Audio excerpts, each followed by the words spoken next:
I'm not sure exactly what the first Folklife festival that I photographed was, but it's been a lot of them.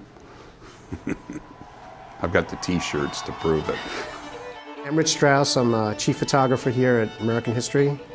I've been here I just got my 20-year service pin last spring. My name's Jeff Tinsley. I was a photographer here at the Smithsonian for 29 years, 10 of which I was chief of photography at the American History Museum, and all of those years I was a photographer at the Folklife Festival.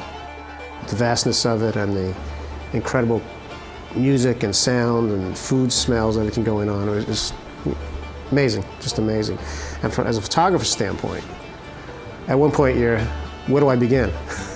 My first festival was actually '76. I came here with family and friends and just kind of toured the festival, and being a photographer, naturally took some photos, but it was mostly a curiosity thing. And when I got to the Smithsonian and found out that that was going to be something we were going to be assigned to photograph, I was really thrilled. This is a picture that I shot of the Malians constructing this ceremonial gateway framed by the Capitol in the background. I'd just gotten my own digital camera, a little Nikon, and I was walking across the mall on my way home. You know, everybody was framing the Capitol in the background so perfectly. There's some pictures that you take that you can't not take this picture. First of all, you make a lot of new friends. The performers that are here, musicians, cooks, craftspeople, they see you a lot and you become friends with them. And by the time the festival's over, you're wishing it would go longer. Yo-Yo Ma sat down in front of it was before everything started, and everybody was sort of in that compound noshing on whatever they had, donuts and coffee and so forth. And he got out his cello and started playing, I think it was the second movement of a Bach suite. It was one I'd studied, so I knew it. And then I talked to him at great length about his cello. That was a pretty amazing thing for your whole life to hear about the Dalai Lama, who is bigger than life itself, and all of a sudden be sitting or kneeling next to him photographing. Just a pretty amazing experience. The man is in amazing physical condition because he went through to tour the entire site, and he wanted to see every single person that was part of the Tibetan program. Senegal was here, and the tent was a huge tent. It was just jam-packed. People were filled, sitting on the floor, making the circle smaller and smaller for the performance, and people were spilling out beyond the tents. You know, you're shooting this, and then your mouth drops, and then you say, wait a second, I'm not shooting now, and I have to get back at shooting. Well, I find myself a lot of times actually counting time. I find that that's a great way to photograph movement. So music makes it easy because, you know, they'll have 4/4 going, and you'll be going 1 and 2 and 3 and 4, and you'll try and hit that moment, you know, on a downbeat. The water had receded from most places, and we went into the city to cover the effect of the hurricane on the city. We went down right after Rita had left, and we were in New Orleans in September for a week.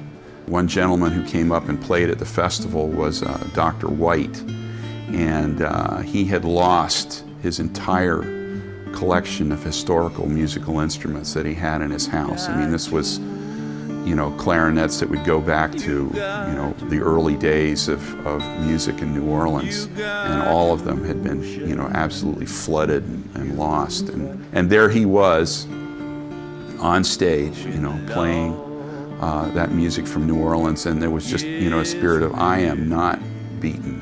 This music is too important. This part of the American fabric is too important. It will not be lost. I loved being here because every week there's some kind of story anyway. And the festival, every hour of every day there's some story. I think the photographer has the opportunity to see things and capture them, to freeze them in time, and hopefully to look at them in a way that nobody else has ever seen them before. If you can get them to look at that image, whether they were even interested in that object or not, suddenly they are. And then they'll read the caption. And then they might go further. And that's a process. That's inspiring people to study, to go further than they thought they might. Still photography is all about moments, and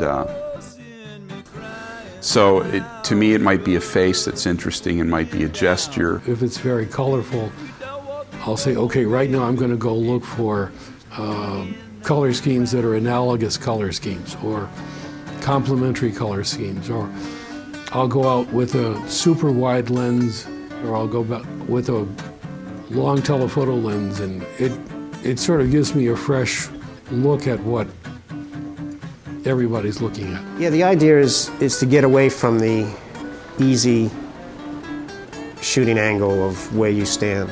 Some of the greatest shots are laying down on the edge of the dance floor and with a wide angle and shooting up. Going up to the castle roof, shooting from there.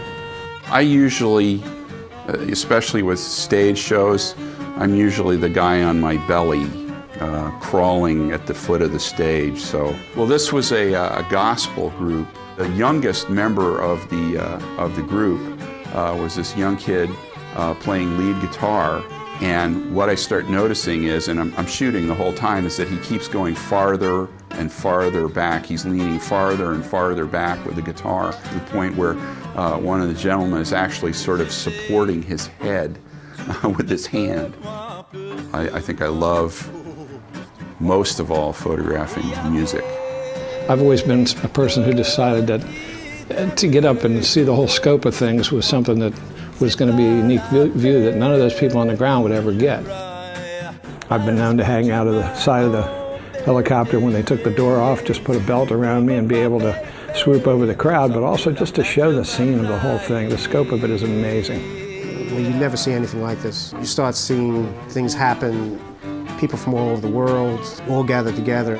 I don't know of anybody else who gets to do the kind of work we have as the guys here at the Smithsonian. And everybody was willing to teach you, to be patient with you, to take you on to the next step. And that was another thing that was really wonderful about the whole photo unit. But no matter what I throw at these guys, no matter what they throw at us, we have a pretty good reputation of giving them what they need. It's been real good working with these guys.